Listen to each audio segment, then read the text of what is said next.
ஒரு இல்ல படைய நான் பார்த்தேன் போயிருக்காங்க. டெல்சன். உண்மையில அந்த அந்த புகைப்படங்களை தான் நீங்கள் உங்களோட இருக்கு. உரையாடுகின்ற போது நான் இல்ல பார்த்து எல்லாம் கொண்டிருந்தேன். பார்த்தோம். அது ஒரு என்ன சொல்வது, அந்த நெகிழ்ச்சி என்றால் இது சூப்பர். எனக்கு நல்ல ஞாபகம் அதுதான் இருக்கின்றது. சுனாமி உண்மைக்கு. பேரிடர் இடம்பெற்ற போது ம்.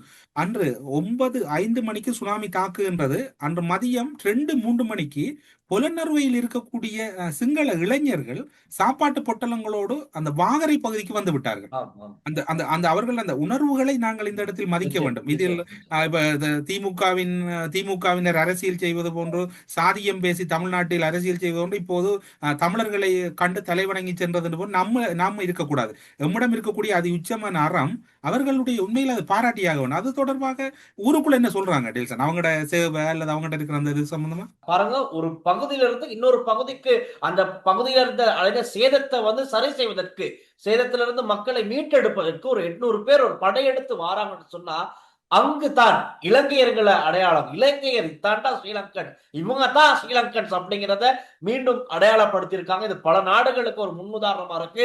ஒரு மாவட்டம் பாதிக்கப்பட்டிருக்கு, இல்ல இன்னொரு நீங்க மாவட்டத்துல பல திரும்புறாங்க. நாடுகள் என்ற போதுதான் இன்னும் ஒருபடிய ஞாபகம் வருகிறது. நுவரெலியாவுக்கு சுற்றுலா பயணிகளாக சென்ற வெளிநாட்டவர்கள் பலர் அந்த வீதி வீதிகள். புனரமைப்பு, ஆமா. மற்றது வீதி செப்பனிடுவது, மீட்பு பணிகள், அதில் நான் நினைக்கிறேன் நுவரெலியா மாவட்டத்துக்கு சென்றதில் 1, 2 பேர் அவர்கள் விசேட செயலணிகளில் பணியாற்றக்கூடியவர்கள் விடுமுறை சென்றிருக்கிறார்கள். ஆஹா. அவர்கள் தங்களை இணைத்துக் கொண்டது. ஆனால் இன்னும் ஒரு வேதனை என்னவென்று சொன்னால், தமிழ்நாட்டில் இருந்து வந்த 300க்கும் அதிகமான சுற்றுலா பயணிகள் மற்றும் இலங்கைக்கு வந்தவர்கள் மோடியிடம் இருந்து வந்த பிளைட்டில் உடனடியாக ஏறி ஓடிவிட்டார்கள். ஏறி அதில் ஓடிவிட்டார்கள். இதற்கு குறை போனது வேற. பிரச்சனை இல்லை. ஃபிளைட் ஒன்று வந்திருக்கு. ஃபிளைட் வந்தது எங்களுக்கு சொல்லவே இல்ல. சொல்லியிருந்தா நாங்க வெள்ளனாவே ஓடி வந்திருப்போம். அப்படிங்கிற மாதிரி கதை. அங்க போயிட்டு சென்னை ஏர்போர்ட்ல போயிட்டு இறங்கி அவங்க ஊடகங்கள் சொல்ற கருத்தான இது. நிறைய பேர் நம்மட கமெண்ட், நீங்க எல்லாம் இனி வந்துராதீங்கடா சாமி.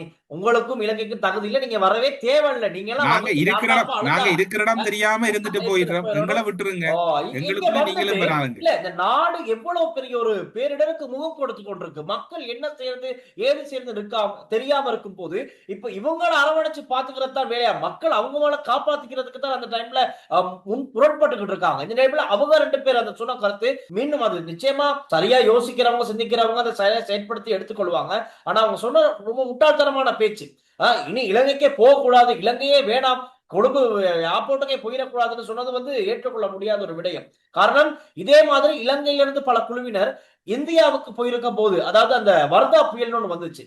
வர்தா புயல் சென்னையில.